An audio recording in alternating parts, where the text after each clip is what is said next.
More bad news for Manchester United fans today. Harry Maguire out indefinitely after tearing a muscle in his hip. This obviously is a move that, like many others for United, hasn't really worked out. So it isn't quite the hysteria that maybe you... Yeah, it's not worked out not because he's not a decent player, because Man City wanted him and others. Yeah. And actually, the guy that came in the partnership at Leicester now has worked actually pretty well without him. City didn't want to spend the money, I believe, and United did, but... You know, it's a blow for them, but it's just a small speck in the huge problems that they've got, and it just typifies their season. It is a drop in the ocean. They're looking, apparently, according to Mark Ogden, at recruiting Van der Beek in the January transfer window. Highly rated Ajax attacking midfield, linked to Real Madrid, of course, in the summer. £50 million is about the benchmark that is going to be set. Does this solve problems?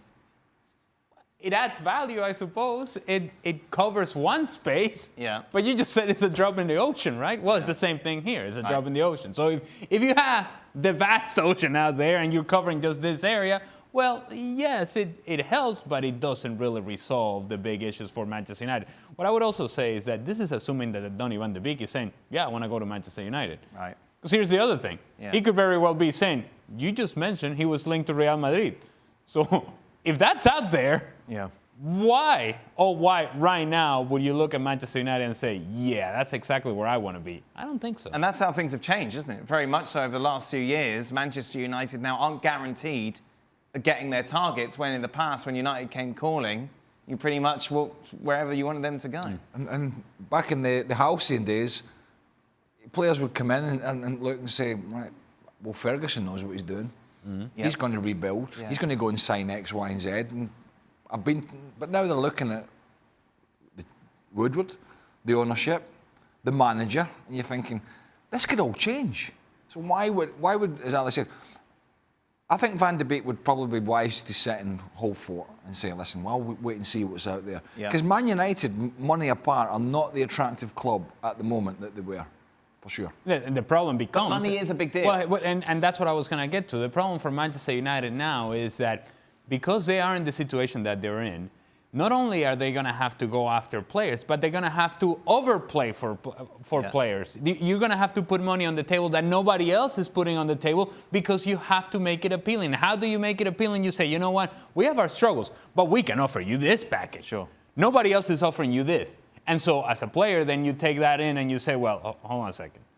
Am I taking in the package because of the money, or am I taking in the package in because it's Manchester United and I think that I can help this team be better? You can convince yourself as a player, because in the end you're an independent contractor. You can convince yourself in all sorts of ways that you can make a difference when you go into a club. The problem is that once you walk into that club and you realize that the issues are much bigger than what you thought or you thought you knew before you came in, that's when you run into problems, because now you're in. You're expected to have some sort of impact on the rebuild of this club, but the rebuild is a much bigger job than people actually understand.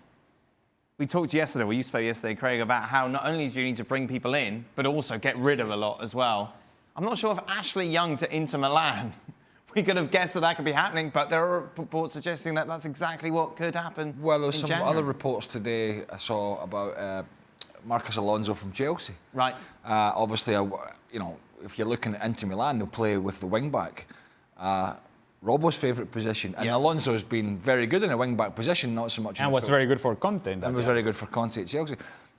Yeah, he hadn't played a lot under Frank Lampard until we changed the shape recently. But Ashley Young's 34. I mean, he's a bit of a Marmite character, but I mean, he's been a very good professional. I mean, he's a winger who's ultimately turned into a fullback for club and country. If it is, I mean, it's just an evolving thing getting players out now. But for Ashley Young, if it is him, it goes to Inter Milan. It's a heck of a move for a 34-year-old who's just going to be, he'll be a squad bolsterer. Thanks so much for watching ESPN on YouTube. And for more sports highlights and analysis, be sure to download the ESPN app. And for premium content and live streaming, subscribe to ESPN+.